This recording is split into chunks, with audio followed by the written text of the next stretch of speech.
السلام عليكم ورحمة الله وبركاته. أهلا بيكم في قناتي نفوس هادئة. النهاردة هنتكلم بالفيديو بتاعنا عن إزاي ننظم وقتنا بطريقة صحيحة تخلينا ننجز أكتر. وهنبدأ إن الوقت مهم جدا عندنا. الوقت نعمة وهدية ثمينة من ربنا. خلينا نبدأ الفيديو بسؤال: كم مرة حسيت إن اليوم بتاعك راح ومفيش حاجة اتعملت فيه، ما أنجزتش فيه شيء مهم؟ وكم مرة صحيت من النوم الصبح بنية قوية وقلت لنفسك أنا النهاردة لازم هغير حياتي، وبعد كده بتلاقي اليوم انتهى وانت حاسس بالإحباط؟ الموضوع هنا مش في الوقت نفسه، الموضوع في إن إزاي إحنا بندير الوقت ده. لأن كلنا عندنا نفس 24 ساعة، لكن الفرق بين الناس اللي بتنجز وبتحقق أهداف والناس اللي بتحلم هو إدارة الوقت وتركيز الطاقة وتحديد الأولويات.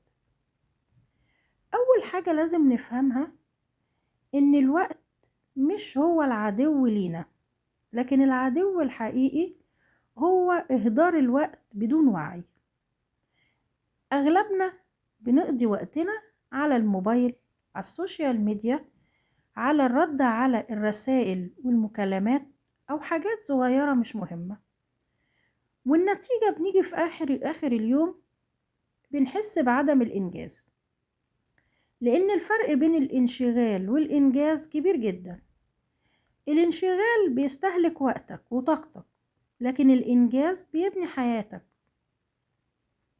فقبل ما تنظم يومك لازم تحدد حياتك وأولوياتك. حدد إيه هي أهدافك الشهرية وإيه هي أهدافك السنوية. عايز أعمل إيه في السنة دي، وإيه هي الحاجات اللي لو فضلت مأجلها هتأثر على مستقبلك. اكتب 3 أهداف بس: هدف شخصي وهدف مهني وهدف صحي. دولت هيكونوا الأهداف دي بمثابة البوصلة اللي لازم هتبدأ بيها كل يوم علشان يومك ما يمشيش بطريقة عشوائية. والطريقة الصح إن أنت تخطط يومك من قبل ما تنام بالليل. هنكتب 3 مهام أساسية بس، أكملهم، ولو كملتهم يبقى اليوم ناجح. لأن مفيش حاجة اسمها جدول كامل، أعمل جدول كامل لتنظيم وقتي ومهامي. لا، في حاجة اسمها مرونة. النجاح محتاج تركيز ونية واضحة، مش محتاج جدول صعب. أهم حاجة إدارة الوقت. مش كل الساعات بنكون فيها الطاقة عندنا متساوية. في وقت دماغنا فيها بيبقى نشط، وفي وقت بنبقى تعبانين. خلينا نحط أصعب المهام ننفذها في الوقت اللي بيكون فيه إحنا عندنا أعلى طاقة، وأسهل المهام خلينا نحطها في الوقت اللي بنكون عندنا طاقة منخفضة، وليكن مثلا آخر اليوم. اللي بيحصل لما تحاول تعمل كل حاجة في أي وقت بتحس بالإحباط وبالتعب ومهام ناقصة. أهم حاجة إنك تركز. الإنجاز مش محتاج ساعات طويلة، ده محتاج تركيز كامل. يعني أشتغل 25 دقيقة متواصل بعيد عن كل المشتتات في مهمة واحدة، وبعد كده آخد 5 دقايق راحة. هتتفاجئ بعد كده بكم الإنجازات اللي انت حققتها في نص ساعة تركيز كامل. ولازم تتعلم انك تقول لأ بحكمة. وقتك مش ملك لأي حد. مش كل مكالمة لازم تجري ترد عليها فورا، ومش كل رسالة لازم ترد عليها ومحتاجة إجابة، ومش كل طلب منك يعتبر مهم. كل كلمة نعم هتقولها لحاجة مش مهمة هي بمثابة لأ لهدفك وحياتك. فتعلم تقول لأ في الوقت المناسب. حاجة مهمة كمان لازم نعرفها، إن عاداتنا اليومية هي اللي بتحدد مستقبلنا أكتر من الحماس المؤقت.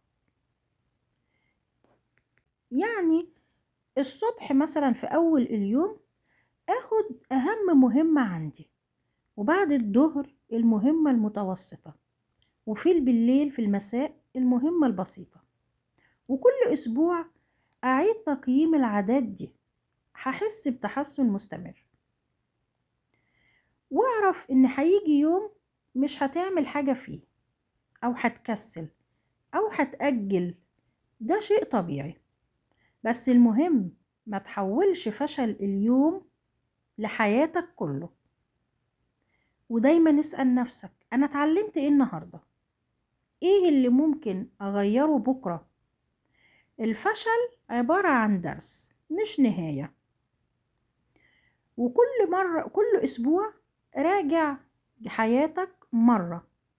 اقف مع نفسك، بص على حياتك، مش تبص على الجدول اللي انت عامله. العادات دي هتقربك من أهدافك، لأن تنظيم الوقت مش مجرد جدول، ده حياة لها معنى. تاني حاجة المهم جدا، وانت بتدير وقتك خصص فيه جزء لتطوير ذاتك. يعني خصص ساعة يوميا انك تتعلم مهارة معينة، وخصص ساعة للرياضة، وساعة تانية للتخطيط والتقييم. لأن كل يوم صغير مع كل يوم صغير تاني هيساوي عندك سنة كبيرة من الإنجازات. ودايما اكتب أهدافك الكبيرة، قسمها لمهام صغيرة يومية، وخطط كل يوم قبل النوم ايه المهمة اللي انت عايز تنجزها. ركز على المهمة الأساسية فقط كل يوم، وفي نهاية اليوم راجع تقدمك النهائي. أهم حاجة لازم تعرفها إن الوقت مش هيقف. كل يوم بتأجل فيه انت بتأجل نفسك. ابدأ اليوم حتى لو بخطوة واحدة صغيرة، ومع مرور الأيام هتشوف فرق كبير في حياتك. النجاح مش سباق، النجاح عايز استمرارية.